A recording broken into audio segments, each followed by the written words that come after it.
She was on her knees, her mascara running, her voice breaking into something raw and unrecognizable. Ethan, please, we can fix this. I'll do anything. He didn't look at her. Instead, he pulled out his phone, scrolled once, and pressed call. Hi, Daniel, he said calmly. Yes, I'm ready to move forward. That was the moment she realized. He hadn't just found out, he had been waiting.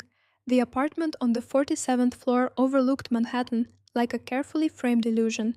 From the outside, Ethan Caldwell and Victoria Caldwell were the kind of couple people envied without question. Their life looked curated.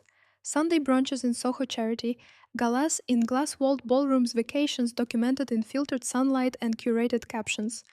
Ethan worked in data analytics for a financial firm, quiet, precise, and visible in the way that made him indispensable. Victoria was the opposite, sharp, articulate, a rising corporate attorney whose presence could command a room within seconds. They were balanced people said. What they didn't see was silence, not the comfortable kind, the kind that sat between them at dinner like a third person, neither acknowledged. Are you coming to the Henderson Gala next week? Victoria asked one evening, not looking up from her phone. Ethan sat across from her, watching the way the light from the screen reflected in her eyes. I thought it was your firm's event. It is, she said casually. But spouses are expected. Expected, not wanted. He nodded slowly. Then I'll be there. She smiled faintly, still not looking at him. Good. That was how most conversations went now. Functional, efficient, devoid of anything that resembled intimacy.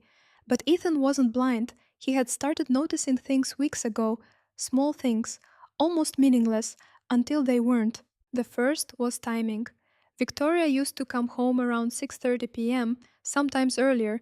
Lately, it had shifted to 7:15, 8 o'clock, once even past 9. Client dinner, she'd say. Late filing another night. Emergency call with Chicago. All plausible.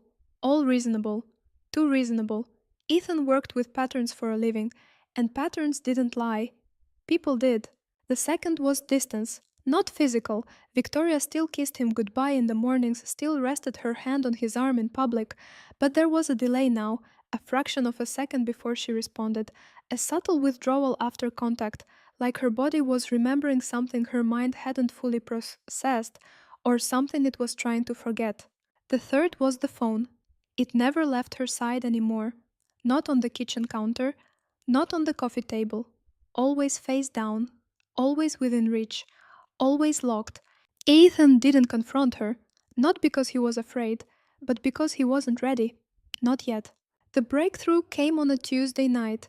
It was nothing, less than nothing, a detail most people would scroll past without a second thought. Victoria was in the shower. Her phone buzzed once on the kitchen counter, something rare enough to catch Ethan's attention. He didn't touch it, didn't need to. The screen lit up just enough for a notification preview. Ryan Blake liked your photo. Ethan frowned slightly. Ryan Blake. The name meant nothing. But the familiarity of the interaction did. He waited until she came out wrapped in a white towel, hair damp against her shoulders. Who's Ryan? He asked casually. Victoria didn't hesitate. Neighbor, she said. Moved in a few weeks ago. Why? Ethan shrugged. Just saw the name pop up. She nodded too quickly. Yeah, he's friendly. We ran into each other in the elevator a couple of times. Elevator, chance encounters, convenient. Ethan smiled faintly. Got it. He didn't ask anything else. Didn't need to, because that night while she slept beside him, breathing evenly, one arm draped across the space that used to belong to him, Ethan lay awake staring at the ceiling and thinking. The next morning, he found Ryan Blake. Not in person, online, a clean profile, professional photos, carefully curated life, entrepreneur, investor, recently relocated to New York. Nothing unusual until Ethan saw the photo. A simple one, Ryan standing in his apartment holding a glass of whiskey, the skyline behind him. Normal, except for the reflection. In the corner of a polished surface, barely visible, distorted by angle and light, was a figure, a woman, and on her wrist, a watch, slim, silver, minimalist, custom made, one of a kind.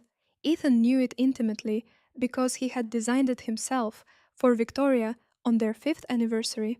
He stared at the image for a long time, zoomed in, out, back in again. Most people wouldn't notice it, wouldn't recognize it, wouldn't connect it. But Ethan wasn't most people. And that was the moment the illusion cracked. Not shattered, not yet, but fractured. And once something fractures, it never goes back to what it was. Ethan locked his phone, turned to look at Victoria as she stood by the mirror, adjusting her earrings, preparing for another long day. She caught his reflection and smiled. Soft, familiar, convincing. Everything okay? She asked. Ethan smiled back, calm, warm, controlled. Yeah, he said, everything's perfect. But for the first time, he meant something completely different. The human brain was designed to ignore most details. Caldwell had trained himself to do the opposite. That was the difference. The photo didn't look like evidence. It looked like a lifestyle post. Effortless, curated, forgettable. The kind of image people double tap without thinking, then scroll past in less than a second. Ryan Blake stood near a floor to ceiling window Manhattan, glowing behind him like a promise. His shirt sleeves were rolled up just enough to suggest casual wealth. A glass of amber whiskey rested loosely in his hand. Nothing about the image was accidental. Everything about it was controlled. Except for one thing. Ethan sat at his desk the next morning, the city humming faintly beyond the glass. 3 monitors lit the room with a sterile glow. Lines of data flickered across one screen. But he wasn't looking at them. He was looking at the photo. Again, zoom in, pause, adjust brightness, zoom further. There. That small distorted reflection on the chrome edge of a bar cart. Most people would see nothing. Ethan saw geometry, angles, light behavior, and a silhouette. He leaned closer. The figure wasn't facing the camera, just a partial outline, shoulder, arm, wrist. And on that wrist, the watch, slim profile, silver casing, a faint, almost imperceptible engraving near the clasp. Ethan didn't need a clearer image. He had memorized every detail the day he gave it to her. 5 years ago, a quiet dinner, no cameras, no audience. Victoria had smiled in a way she didn't anymore. Unguarded, surprised. You designed this? She had asked. Ethan nodded. Had it custom made. For me, for you. She kissed him that night like she meant it. Now, 5 years later, that same watch was reflecting back at him from another man's apartment. Ethan didn't react, didn't slam his fist, didn't confront her, because anger was inefficient, and he didn't work inefficiently. Instead, he created a folder, V. Caldwell, behavioral deviations. Inside it. He placed the image, time-stamped, archived, not as proof, not yet, just as a starting point. Patterns. Everything came down to patterns. That evening, Victoria came home at Beijio Bonmui Haifuttoi. Ethan noticed because he had started tracking. Not obsessively, precisely. Hey, she said, slipping off her heels near the door. Long day. Ethan glanced up from his laptop. You look tired. Yeah, she sighed. Back-to-back meetings. He nodded slowly. Did you eat? I grabbed something with a client. Of course you did, he thought. Out loud, he said, good. She moved around the apartment like she always did. Fluid, confident, untouched by doubt. If she was lying, she was good. But good wasn't perfect. And perfect was the only thing that could survive scrutiny. Later that night, when she stepped into the shower, Ethan didn't follow. He didn't check her phone. Didn't need to. He had already found the crack. Now he just needed to widen it. He opened his laptop again. Ryan Blake. This time deeper. Not the polished surface. The layers underneath. Business registrations. Property records. Networking patterns. Mutual connections. Ryan had moved into the building 3 months ago, 2 floors below, Unit Bon Muilam B, owned under an LLC. Not unusual, but the timing. Lined up almost perfectly with Victoria's late nights. Ethan pulled up building access logs. He wasn't supposed to have them, but systems were systems, and systems always had entry points. Victoria's keycard. He ran the data. At first glance, everything looked normal. Entry, exit, routine. But Ethan didn't look at what was there. He looked at what wasn't.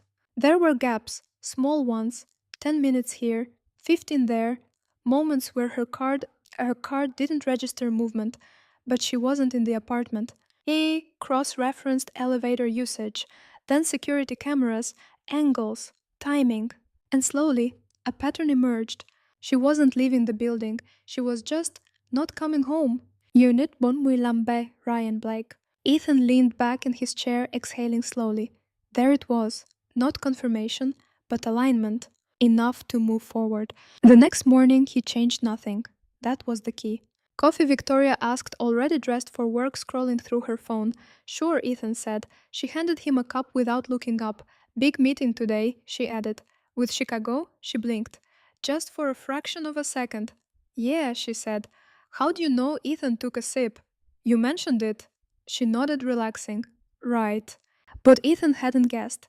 He had tested, and she had responded, that punt, exactly as expected.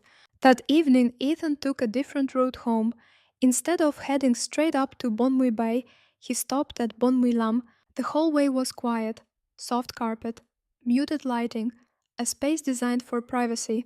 He walked past unit Bon Muy Lam B once, twice, no sound, no movement. Then, on the third pass, he slowed just enough of a faint noise, laughter, muffled, as a bit intimate. Ethan didn't stop, didn't react, just kept walking, pressed the elevator button, waited. When the doors opened, he stepped inside and looked straight ahead. His reflection stared back at him in the mirrored wall, calm, unshaken. But his eyes were different now, sharper, colder, certain. The doors closed. Up on the 47th floor, Victoria would already be home soon. She would kiss him, ask about his day, tell him about hers, lie smoothly, convincingly. And Ethan would listen, smile, play his role. Because now, it wasn't suspicion anymore. It was strategy. And the most dangerous part, Victoria still believed she was the one in control. Control wasn't about reacting, it was about timing. And Ethan Caldwell had learned, long before his marriage began to fracture, that the most powerful position in any system was the one that observed without being seen. 3 weeks passed, and in those 3 weeks, Ethan didn't confront, didn't accuse, didn't even change his tone. If anything, he became easier, kinder, more predictable. Dinner tonight, Victoria asked one evening, standing in front of the mirror, adjusting a silk blouse that Ethan had never seen before. He glanced up briefly. Can't. Deadline. She nodded, almost relieved. That's okay. I might be late anyway. Client. Yeah, of course. By now, the word had lost all meaning. It wasn't a lie anymore. It was a placeholder. Ethan documented everything. Not obsessively, methodically. A second folder, V. Caldwell, timeline analysis. Every night she came home late, he logged the time. Every excuse, categorized, every variation in tone, annotated. At first glance, her behavior still looked clean, but Ethan didn't deal in first glances. He built patterns, weak mode late nights, high occurrences, weak high late nights, bon occurrences, weak bad late nights, sow occurrences, escalation, confidence, carelessness disguised as routine. Victoria was adapting, but not enough. Ethan cross referenced her calendar, shared, of course, because that was what functional couples did meetings, client dinners, travel calls. Then he overlaid it with building access logs, elevator timestamps, Wi Fi connection history. The truth didn't appear all at once, it assembled itself. On Tuesday, she claimed to be at a dinner in Midtown. Her phone pinged the apartment Wi-Fi at Chindyomui Haifutoi, disconnected at Chindyomui Chinfut, reconnected. Bonmui Lambda floor router, Chindya Haimui Mutfut, 7 minutes. That was all it took. On Thursday, she said she was working late at the office, but her rideshare history, subtly accessed through a shared account, told a different story. Drop off their building. No exit logged. No entry to 47th floor. She wasn't leaving. Dying. She was just choosing a different door. Ethan didn't feel anger, not yet. What he felt was clarity. One night, he stood by the window, watching the city stretch endlessly below. Victoria was in the bedroom, laughing softly into her phone, a sound he hadn't heard directed at him in months. Yeah, she said, quietly, tomorrow works. A pause, then softer. I miss you too. Ethan closed his eyes briefly, not in pain, in confirmation. When she came out, she smiled at him like nothing had changed. Work call, she said casually. Ethan nodded. Of course. She walked past him, brushing her hand lightly against his arm, a familiar gesture, a practiced one. But this time, Ethan noticed the delay, the microsecond of hesitation, the absence of weight behind the touch. Even her lies had patterns now. And Ethan, he was mapping them all. By the fourth week, Victoria stopped trying to be careful. That was the shift, subtle but definitive.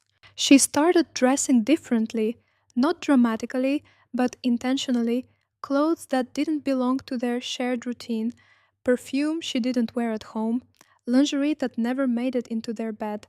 Ethan noticed everything, said nothing. Do you like this? She asked one night, turning slightly in a fitted black dress. He looked at her, really looked, the woman he had once memorized, the woman who now felt strategically distant. It suits you, he said. She smiled. I thought so. She didn't ask if he wanted to come. That night, Ethan didn't stay home.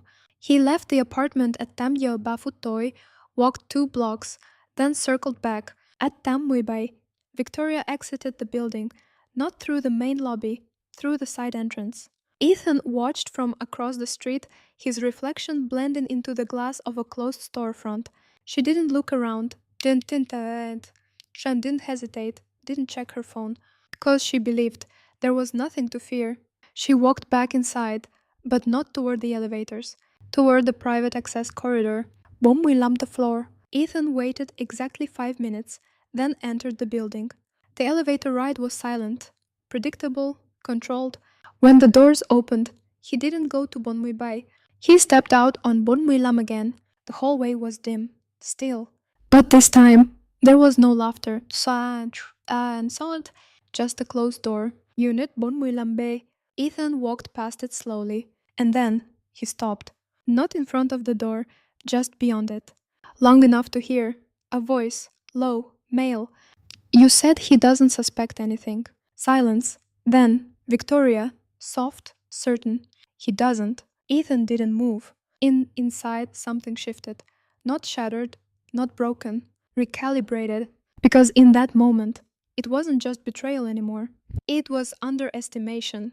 And that was something Ethan Caldwell never ignored. He walked to the elevator, pressed the button, waited. When the doors closed, his reflection stared back again, unchanged. But behind his eyes, everything had sharpened. Victoria thought she was safe, untouchable, in control. And Ethan let her believe it. Because the more confident she became, the deeper she would fall. And when she finally realized the truth, it wouldn't be a confrontation, it would be a collapse. By the time a lie becomes routine, it stops feeling like one. For Victoria Caldwell, deception had evolved into structure, predictable, efficient, necessary. It started as something contained, a distraction, an escape she could control. Now, it was something else.